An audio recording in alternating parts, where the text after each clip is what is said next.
তোমাকে দেখার পর থেকে সব কীরকম গণ্ডগোল হয়ে গেল, সমস্ত জীবন ওলটপালট হয়ে গেল, সব কিছু সম্পূর্ণ হারিয়ে ফেললাম বুঝি খেয়েই।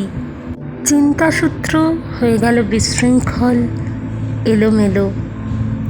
কেবল তোমারই মুখ দেখি বৃক্ষপত্রে, জ্যোতিষ্ক মণ্ডলে, উজ্জ্বল ঝর্ণার জলে, বুক সেলফে, পড়ার টেবিলে, টেলিভিশনের উজ্জ্বল পর্দায়। এমনকি ডিশ অ্যান্টেনাতেও ঢেকে দিতে পারিনি তোমার মুখ। রেডিও বা ক্যাসেট খুললেই শুনি তোমার নিবিড় কণ্ঠস্বর। তোমাকে দেখার পর থেকেই কীরকম পাল্টে গেল আমার আকাশ।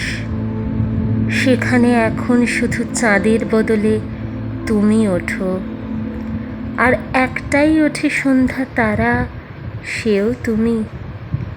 বইগুলো খুলে দেখি সব গ্রহণ জুড়ে শুধু একটাই শব্দ তাতে লেখা।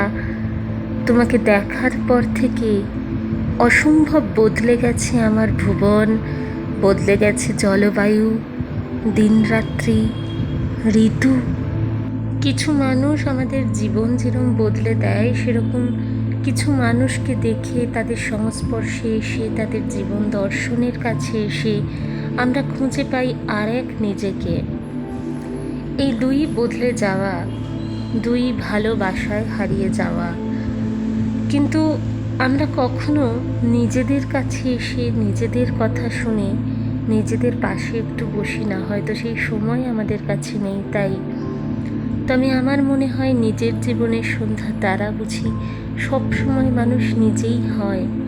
আসলে আমির ভিতর আরেকখানা আমি থাকে, যে আমিটার মধ্যে জীবনের দর্শন থাকে, ন্যায়নীতি বোধ থাকে, ঠিক ভুলের একটা সংজ্ঞাও নিশ্চয়ই থাকে।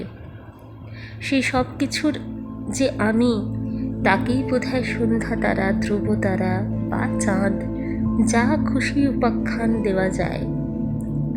নিজের মধ্যে এই আমিটাকে নিয়ে সব থেকে ভালো থাকাই বোধহয় আমার কাছে শ্রেষ্ঠ মনে হয়। তাই প্রত্যেকে ভালো থাকুন, নিজেদের কাছের প্রত্যেকটি মানুষকে নিয়ে ভালো থাকুন, কিন্তু নিজের মধ্যের যে নিজে, সেটাকে খুব যত্নে নিজের কাছে আগলে রাখুন।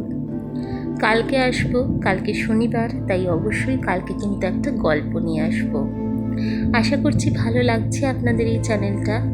যদি ভালো লাগে বা আপনাদের কোনো মতামত থাকে অবশ্যই কমেন্টে জানান, আর যদি খুব ভালো লাগে শেয়ার করুন, আর সাবস্ক্রাইব করে দিন চ্যানেলটা, যাতে আমি আরও নতুন নতুন ভালো কাজ করার উৎসাহ পাই। খুব ভালো থাকবেন ততক্ষণ। কালকে আসবো একটি গল্প নিয়ে।